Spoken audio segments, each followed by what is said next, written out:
নমস্কার বন্ধুরা, welcome to বাংলার প্রকল্প চ্যানেলে সকলকে স্বাগত জানাই। শুরু করছি আজকের নতুন ভিডিও। এই মুহূর্তে রয়েছে রাজ্যের যুবশ্রী প্রকল্পের জন্য বিরাট বড় আপডেট। আপনি যদি ওয়েস্ট বেঙ্গল এমপ্লয়মেন্ট ব্যাংকের নাম নথিভুক্ত করে থাকেন এবং আপনার নাম যদি যুবশ্রী প্রকল্পের আওতায় থাকে, তাহলে আপনার জন্য রয়েছে এই মুহূর্তে দুর্দান্ত খুশির আপডেট। রয়েছে যুবশ্রী প্রকল্পের বাকি 2 মাসের টাকার আপডেট, এর সাথে আরও কিছু আপডেট রয়েছে। তো বন্ধুরা, সমস্ত কিছুই বলবো এই ভিডিওটির মাধ্যমে, তাই ভিডিওটি সম্পূর্ণ দেখার জন্য অনুরোধ রইল। যে সমস্ত বন্ধুরা এখনও পর্যন্ত আমার এই চ্যানেলটিকে সাবস্ক্রাইব করেননি, অবশ্যই মনে করে চ্যানেলটিকে সাবস্ক্রাইব করে নেবেন, কারণ আমার এই চ্যানেলের মাধ্যমে যুবশ্রী প্রকল্প সহ সরকারি বিভিন্ন প্রকল্পের খবরাখবর সঠিক সময়ে সঠিক আপডেট দেওয়া হয়ে থাকে। যুবশ্রী প্রকল্প হলো বাংলার বেকার যুবক যুবতীদের জন্য পশ্চিমবঙ্গ সরকারের একটি আর্থিক সহায়তা প্রকল্প। এই প্রকল্পের আওতায় থাকা সকল যুবক যুবতীদের প্রতি মাসে 1500 টাকা করে তাদের ব্যাংক অ্যাকাউন্টে দেওয়া হয়ে থাকে। কিন্তু বিভিন্ন সমস্যার কারণে যুবশ্রী প্রকল্পের টাকা প্রতি মাসে দেওয়া হচ্ছে না। বর্তমানে প্রতি 1 লক্ষেরও বেশি বেকারদের এই সুবিধা প্রদান করা হয়ে থাকে। যুবশ্রী প্রকল্পের মোট 6 মাসের টাকা বাকি ছিল, তার মধ্যে কিন্তু 4 মাসের টাকা দেওয়া হয়েছে এবং বর্তমানে 2 মাসের টাকা বাকি রয়েছে, অর্থাৎ নভেম্বর এবং ডিসেম্বর মাসের টাকা। তো এই 2 মাস মিলিয়ে মোট 3000 টাকা বাকি রয়েছে। তো অফিসিয়ালি সূত্রে খবর পাওয়া গেছে যে এই চলতি সপ্তাহে অর্থাৎ 17 থেকে 21শে ফেব্রুয়ারির মধ্যে 1 মাসের টাকা দেওয়া হবে এবং বাকি 1 মাসের টাকা কিন্তু এই চলতি ফেব্রুয়ারি মাসেই দেওয়া হবে। যুবশ্রী প্রকল্পের অ্যানেক্সার 3 ফর্ম ফিল আপ শুরু হয়েছে, যা অনলাইনে করার শেষ তারিখ হচ্ছে 18 ফেব্রুয়ারি 2025। যে সমস্ত উপভোক্তারা এখনও ফর্ম ফিল আপ করেননি, তারা অতি সত্বর অনলাইনে ফর্ম জমা করুন। যে সকল উপভোক্তাদের মোবাইল নাম্বার বন্ধ হয়ে গেছে এবং যাদের মোবাইল নাম্বারে ওটিপি আসছে না, তারা নিকটবর্তী এমপ্লয়মেন্ট অফিসে ডকুমেন্টস নিয়ে যোগাযোগ করবেন।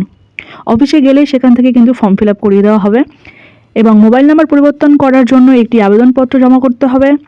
আবেদনপত্র জমা করার 1 থেকে 2 দিনের মধ্যেই কিন্তু মোবাইল নাম্বার চেঞ্জ হয়ে যাবে।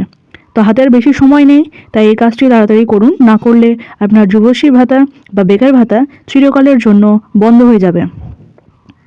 2024 সালের নতুন যুবশ্রী লিস্ট অনুযায়ী যারা অ্যানেক্সার 3 এবং অ্যানেক্সার 2 ফর্ম জমা করেছেন, তাদের মধ্যে যাদের স্ট্যাটাসের ঘরে লাইভ কেস দেখাচ্ছে তাদেরকে টাকা দেওয়া শুরু হয়েছে এবং যাদের এখনও পর্যন্ত স্ট্যাটাসে ওয়েটিং নাম্বার দেখাচ্ছে তাদের আগামী এপ্রিল মাস থেকে টাকা দেওয়া শুরু হবে।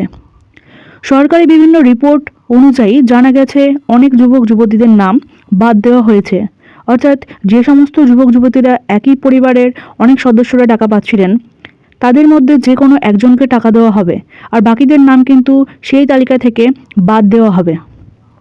যেহেতু যুবশ্রী প্রকল্পের শর্ত ছিল যে পরিবারের যে কোনো একজনকে কিন্তু টাকা দেওয়া হবে, তাই যারা এরকমটা করেছেন তাদের নামের তালিকা তৈরি করা হয়েছে।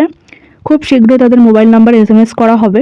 এছাড়াও নিকটবর্তী এমপ্লয়মেন্ট অফিসে লিস্ট টাঙিয়ে দেওয়া হবে। লিস্টে নাম থাকলে উপযুক্ত ডকুমেন্টস দেখাতে পারলে যুবশ্রী ভাতা চলবে, না হলে কিন্তু বন্ধ হয়ে যাবে। যুবশ্রী প্রকল্পের 2025 সালের লিস্ট কিন্তু এই বছরেরই এপ্রিল অথবা মে মাসের দিকেই দেওয়া হবে।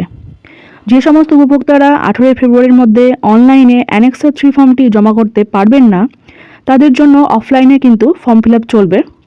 যারা অনলাইন 18 ফেব্রুয়ারির মধ্যে অ্যানেক্সার 3 ফর্মটি জমা করবেন, তাদের 24 ফেব্রুয়ারি থেকে 27 ফেব্রুয়ারি পর্যন্ত ভেরিফিকেশনের কাজ চলবে।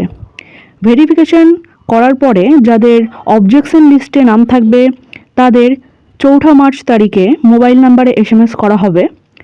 এই উপভোক্তাদের আবার পুনরায় কিন্তু 10ই মার্চ তারিখে SMS করা হবে এবং যাদের SMS করা হবে তাদের 5 মার্চ থেকে 17 মার্চের মধ্যে নিকটবর্তী এমপ্লয়মেন্ট অফিসে যোগাযোগ করতে হবে। তো এমপ্লয়মেন্ট ব্যাংক থেকে রাজ্যের বেকার ছেলেমেয়েদের কর্মসংস্থানের সুযোগ দেওয়া হচ্ছে, তাই প্রত্যেক বেকার ছেলেমেয়েদের এমপ্লয়মেন্ট ব্যাংকের অফিসিয়াল ওয়েবসাইটটি দেখতে বলা হচ্ছে।